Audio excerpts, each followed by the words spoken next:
सलाम, नमस्ते, सत श्री अकाल, गुड आफ्टरनून। आज आपके बीच में मैं Ram Awasthi SLA legal adviser IRDA द्वारा निर्धारित फ्रेमवर्क जिसको कहते हैं policy holders protection framework, IRDA ने क्या बना के रखा है पॉलिसी होल्डर्स के लिए, इंश्योर्स के लिए, जो हमारे देश के नागरिक हैं जिन्होंने पॉलिसियाँ लेते हैं उन सब के लिए पॉलिसी होल्डर्स प्रोटेक्शन फ्रेमवर्क क्या बना के दिया है। उस पर आप एक हाईलाइट है समझने की कोशिश करते हैं। रेगुलेटरी फ्रेमवर्क में क्या है? रेगुलेटरी फ्रेमवर्क IRDA ने रेगुलेशन के माध्यम से protection of policy holders interest regulation 2002 and 2017 है। Redressal of public grievance rules 1998, RPG rules 1998, उस पर भी ये रेगुलेटरी चीज़ है। And guidelines for grievance regulation 2010, समय समय पर ये गाइडलाइंस देते रहते हैं क्लेम के पेमेंट के तरीके, क्लेम के पॉलिसी के टर्म्स एंड कंडीशंस और सब चीज़ में इनका रेगुलेशन आता रहता है। पॉलिसी होल्डर्स के प्रोटेक्शन के लिए भी इनके दो रेगुलेशन है, 2017 का लेटेस्ट है। और उसके अलावा भी एजेंट्स के लिए, सर्वेयर्स के लिए, इंश्योरेंस कंपनीज़ के लिए बहुत लेजिस्लेशन आते रहते हैं। लेकिन अभी हम ये फ्रेमवर्क में देख रहे हैं ना, प्रोटेक्शन ऑफ मतलब इंश्योर्ड पीपल, किसके लिए? पॉलिसी होल्डर, जिनको बोलते हैं पॉलिसी होल्डर का प्रोटेक्शन कैसे हो उसके लिए है। If you are unhappy with your insurance company, approach the grievance redressal officer of its branch और any other office that you deal with. जिस दफ्तर में आप डील कर रहे हैं, जहां से आपका पॉलिसी हुआ है, वहां के ग्रीवांस रेडेसल ऑफिसर से मिलिए। सभी में ग्रीवांस रेडेसल ऑफिसर होते हैं। Give your complaint in writing along with the necessary support documents, और उनको पूरा कुछ दीजिए। ये कब आप जाएंगे? जब आप अनहैप्पी हैं ना इंश्योरेंस कंपनी से, आपको लगता है कि हमारा क्लेम नहीं मिला या हमारा क्लेम कम मिला, तब की हालत में take a written acknowledgement of your complaint with the date, और रिटन में राइटिंग में लेकर के लीजिए, मोहर लगवा करके ले लीजिए, उनसे लेटर ले लीजिए।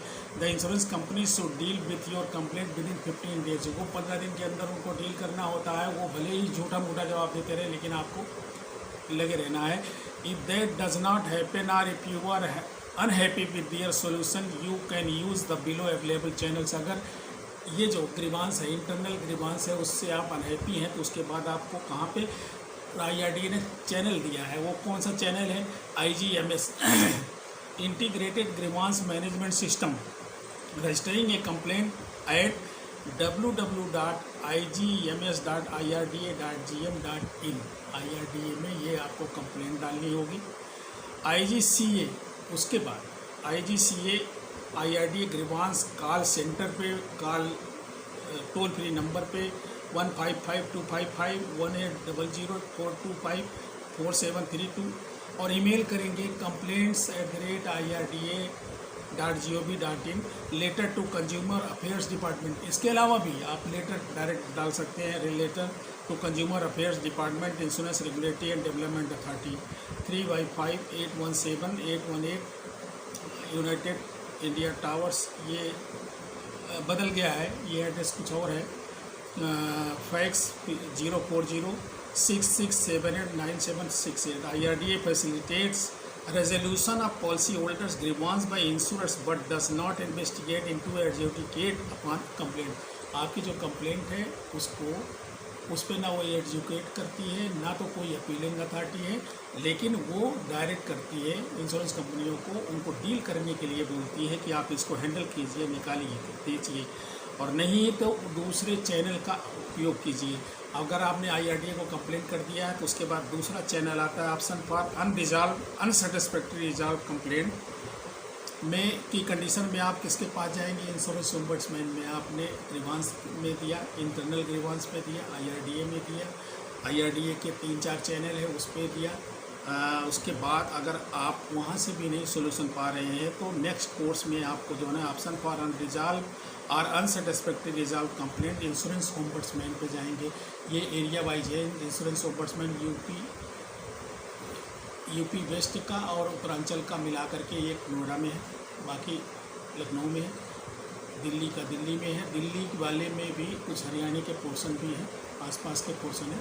ऐसे ही पूरे इंडिया में काफ़ी है 17-18-16-17 ओम्बड्समैन है ओनली पर पर्सन। और जो अच्छा उस पर ओम्बड्समैन पे सिर्फ पर्सनल लाइन इंश्योरेंस जाता है, कंपनियों को केस नहीं जाते। Complaint in writing should be made to concern ombudsman as per the jurisdiction. उसका ज्यूरिसडिक्शन होता है, जैसे अभी आपने बताया, मैंने बताया कि ज्यूरिसडिक्शन है। ज्यूरिसडिक्शन का मतलब एक तो ज्योग्राफिक ज्यूरिसडिक्शन है, दूसरा ज्यूरिसडिक्शन बनी उसका एक लिमिट का है, वो 20 लाख का। उसके बाद आपको अलग जगह जाना है। कंप्लेंट मस्ट बी ग्राउंड्स, उनके कंप्लेंट के ग्राउंड है, किस ग्राउंड पे वो कंप्लेंट सुनते हैं, वो ग्राउंड क्या है, उसको एक नट सेल में आप जान लीजिए। एनी पार्शियल और total repudiation of claim by an insurance, partial और टोटल कोई भी रिप्यूडिएशन कर रहा है उस पर आप जा सकते हैं। Any dispute about premium paid और payable in terms of the policy, paid और पेबल पे कोई डिस्प्यूट आया है उसको भी जा सकते हैं। Any dispute on the legal construction of policy, policy में लीगल कंस्ट्रक्शन में, कवरेज में या किसी चीज़ में कहीं पे डिस्प्यूट किसी बात का है, कुछ बोला गया है, किया गया कुछ, तो उसमें जा सकते हैं।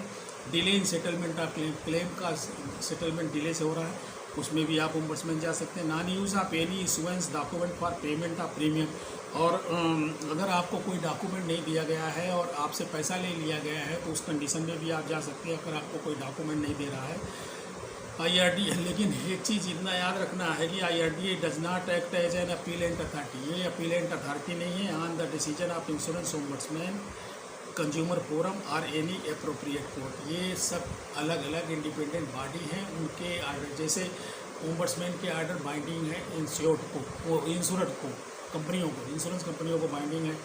कंज्यूमर फोरम का डिसीजन, कंज्यूमर फोरम दोनों को बाइंडिंग करता है, लेकिन कोई भी आदमी अपील में जा सकता है, तो वो स्टेट फोरम में जाएगा, वहाँ नहीं हुआ तो नेशनल फोरम में, वहाँ नहीं हुआ सुप्रीम कोर्ट में। तो इसलिए IRDA फैसिलिटेट करता है, रेगुलेटर है, उन्होंने अपने सारी चीज़ें थोड़ा सिस्टम से बनाई हुई हैं, और इस सिस्टम को इंश्योर्ड होने के नाते, पॉलिसी होल्डर होने के नाते, जनता होने के नाते, सर्वेयर होने के नाते, एजेंट होने के नाते, इंश्योरेंस प्रोफेशनल होने के नाते, इंश्योरेंस में एम्प्लॉई होने के नाते, इंश्योरेंस कंपनी होने के नाते जानना बहुत ज़रूरी है। इसीलिए मैंने इस वीडियो पे ऐसे ही हल्के हाथ में मैंने कहा चलो बना देते हैं, और आपकी अवेयरनेस बढ़े। आशा है कि आप लोग समझेंगे, लाइक करेंगे, सब्सक्राइब करेंगे, शेयर करेंगे, और बहुत लोग जो जानते हैं उनको वेलकम है, वो तो बहुत अच्छे ज्ञानी लोग हैं, उनका हम सम्मान करते हैं। लाइक करें, सब्सक्राइब करेंगे, शेयर करें। Thank you.